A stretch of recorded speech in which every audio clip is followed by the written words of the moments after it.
the worst plus-minus for him in any fourth quarter thus far this season.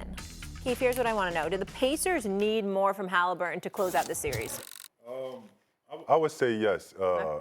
Having that quarter that they had, obviously they were winning the entire quarter until, late and Cat start walking them down. But I would say yes just because he's the best player on the team. He has to close the game out. He has to put it on his shoulders. He has to make sure they don't turn the ball over. He has to make sure they get great shots. He has to make sure they keep them together. Obviously, he's a young player, but he's the most vocal. He's the leader, and he has to play better for them to close that game out, Molly. I wouldn't say better, right? I would say in the fourth quarter. Okay, yeah, because he's been playing really well. 21 points, 5 rebounds, and 10 assists a game, right? Yeah. Like I think just in that fourth quarter, I felt like he lost control of the team. I felt like him being a leader, like he kind of let things get out of order there. They didn't have really good shots. They had 1 assist. Like that's not normal for a Pacers team.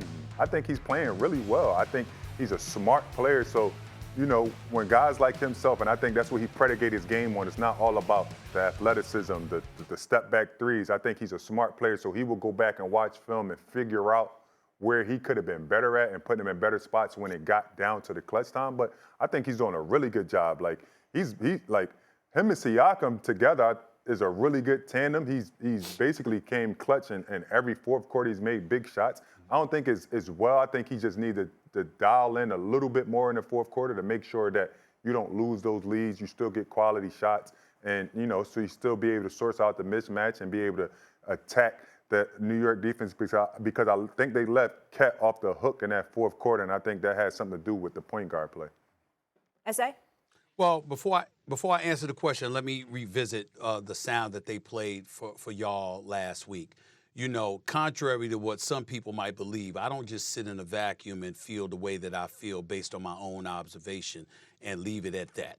I've been covering the league for 30 years. I'm smart enough to know, I always use this line, I'm brilliant because I know I'm not. I listen to those who know. Y'all know me. I roll up in the locker room. I roll up, I catch cats off the air, out of pocket or whatever. This is how I feel. Tell me if I'm wrong or not. Why? You listen to those who know and hear what their honest, objective opinion is. And so when we look at a superstar, in this postseason, Haliburton's during wins, he's averaging 20 on 48% shooting. During losses in the postseason, he's averaging 12.7 points on 41% shooting. And sometimes he's the number one option, sometimes he's not. That's not superstar caliber credentials. The brother can ball. He is not a scrub, nor is he overrated. But when you talk about superstar, no.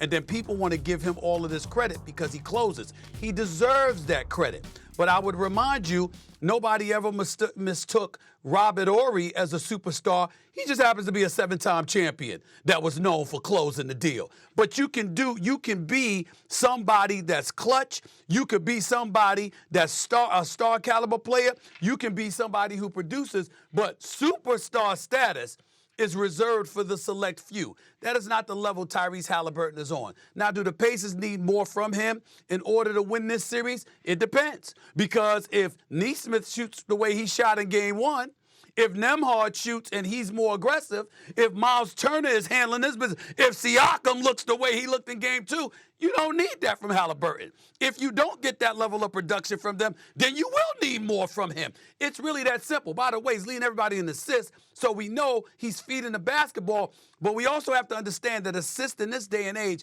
is a little bit different than it was back in the day. When John Stockton was doing a pick and roll with Karl Malone and he's going to the basket, or it was a pick and pop, that's one thing. If you had cats that were point guards back in the day, it's a little bit different. Now, you sit up there and you throw a shot, you throw the ball to somebody on the wing, 3-point line, and they drill it, that's an assist for you. They can shoot. And so because they can shoot, if you coming down the court, passing the ball, and bam, I'm swinging the ball to my right, and Nesmith is going to drill it. Bam, I'm swinging the ball to my left, and Siakam's going to drill a 17-footer or whatever. It's not to take anything away from his assist, but when you got teams that can shoot, then all of a sudden, it does look a lot better for you. So, yeah, he would need to play better. He would need to be, you would need more from him in order to win this series if the others don't show up. But I believe they will, and as a result, it's day to day. One game is Haliburton, another day it might be Siakam, another day it might be Nesmith. That's the kind of team they are.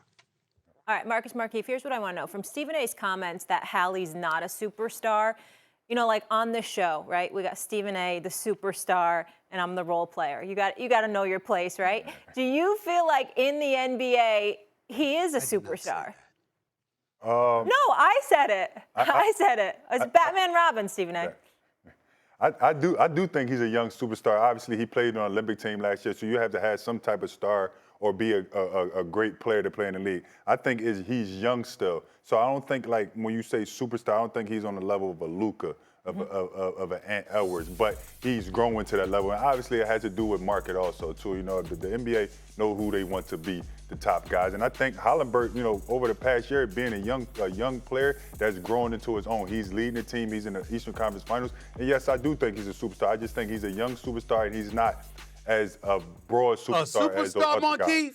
A young superstar in the league. A superstar, Markieff. You've been in this league too long to know better than that. Category? You said Ant, you said Luka. Yeah, I said young. Yeah. I think he's a young superstar in this league. I do. I think he gets. Come on, man. His game is not the typical game of guys that are superstars.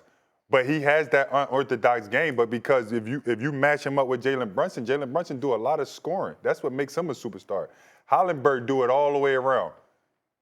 He's been put in positions like Game 3 to make like Game 2 to make a play and to make superstar shots. Yeah, and you got to be able to be a superstar to make those shots in those big games. No, you don't.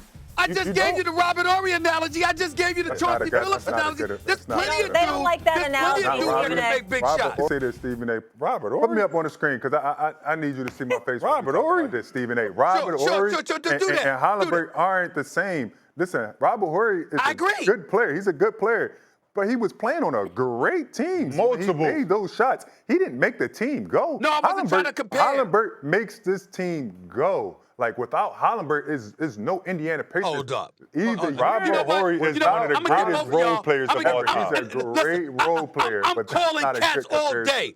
I'm calling cats all day on y'all. I'm calling I'm calling a bunch of players like, yeah, I'm going to tell them to watch the tape of this. Y'all need to stop that. Y'all need to stop that right now. Listen, man. You need to do a poll. I'm not trying to say that Haliburton is not, Horry is not Haliburton. I'm not trying to say that. I was just pointing to the big shot. You don't need to be a superstar to be a clutch dude that makes big shots. That's all I'm saying. That's the only reason that comparison comes into play. But the point is, I'm just saying to you, he's not a superstar. Come on now. He's not overrated. He's definitely not a superstar, y'all. If you take him out of Indiana and you put him in New York or LA, he is a young superstar. I agree with that. Oh, it's my the Lord. Y'all need to Come on, stop Stephen that. A. It's the market. The numbers I'm giving Stephen you, A. Come on. the numbers that I'm giving you, listen, this is hazardous to me because the brother can show out against New York. I'm very worried about this brother. I know what he can do, but I'm just saying he's not a superstar. The Twins, y'all conspired just to get on my nerves with this subject, didn't y'all? I didn't say he was. I didn't say he was, but I didn't like the comparison. I know you saying about guys that make just talk about the shot. I know you're talking about the shots, but this team was in the Eastern Conference Finals two years in a row. Sure. Like, what more does he have to do to become a superstar? I guess if he's not one now, kind of what's your definition of a superstar? Exactly. I'm thinking we're looking at the most What is your definition? I don't think that has anything to do with the way he plays. Is exciting. It's guys that want to see. It's definitely market because if you put him on that Knicks team and he does with Jalen Brunson. The market doesn't play a factor. It doesn't play a factor. It does play a So factor. Minnesota, Hold up, Stephen A. They brought up a good question. If he's on the Knicks, is he then a superstar?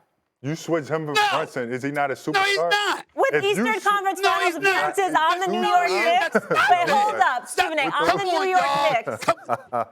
If you switch him with Brunson, he's not a superstar. I did not stutter. I wanted them to draft him. I wish he was on the Knicks. I like him. He's a damn good player. He's a young star. When you talk about superstars, come on, man. We talk. Stephen A., who's your definition of a superstar? Who are they? Come on now. Besides LeBron and Steph Curry, who are they? Giannis. Giannis. Besides LeBron and Steph Curry, how about Giannis? Okay. How about Ant-Man? How about Jokic? Okay, come on now. I mean, we're talking about the creme de la creme. What are you talking about here? You can't put him in those categories. You can't do that. Number-wise, that's why we said number-wise, no. But the output of making a team Kyrie? go. They don't have Let's not any forget guys Kyrie. on their teams that, like, he actually boosted all these guys' career. Like, Nembhard, Nace, like, you wouldn't know about any of these guys if it wasn't for Tyrese Haliburton. Like, what he does is not actually, like, on the court dunking on guys. It's not that flashy. It's not that, you know what I'm saying? So, and you don't get to see him a lot because he's in Indiana. But the things he's done right now I gave you in numbers. his career, Young. and That was what my he's done in his career with big shots He's and a on a young big star. level and continue to win without the pieces that you like, my without having Lord. another superstar. What's wrong with y'all? I think he's done enough. I think he's wrong done with enough to y'all, get there. man? I think he's done enough to gradually become Lord. a superstar. So let me ask you this. SA. When you say young star, what category of players do you put him in? Yeah, it's a good question. Okay, so let's see. That's a very, very good question. I put him a tad above the Jalen Williams of the world. I look at, when I think superstars, let me just give you my superstars. I mean, cats that are number one options consistently, that you have to game plan again, that answer the call on a night in, night out basis. Right, before you answer that, let me say young superstars. I said young superstars. Young. Obviously, you got the guys that we played with. Yeah.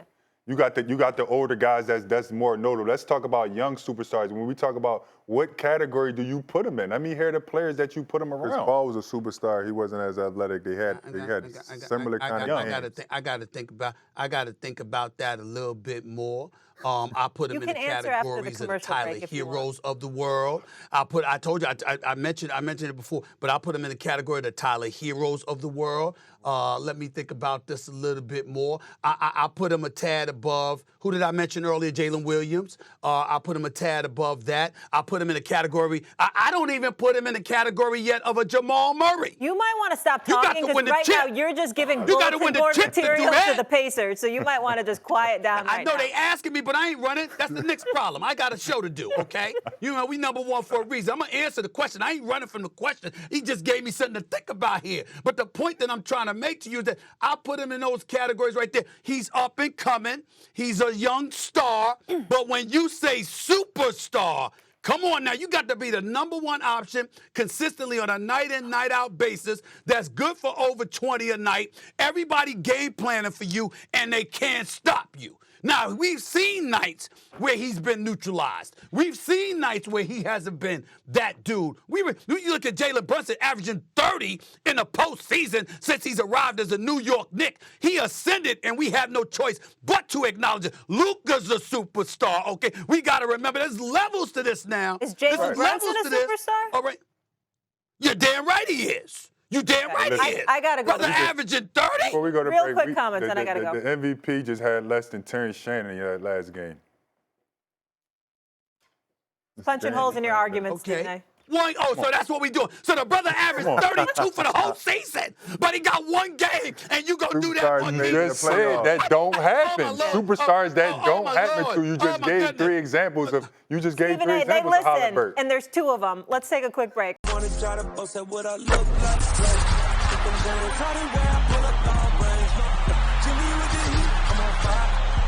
It's 88 over here.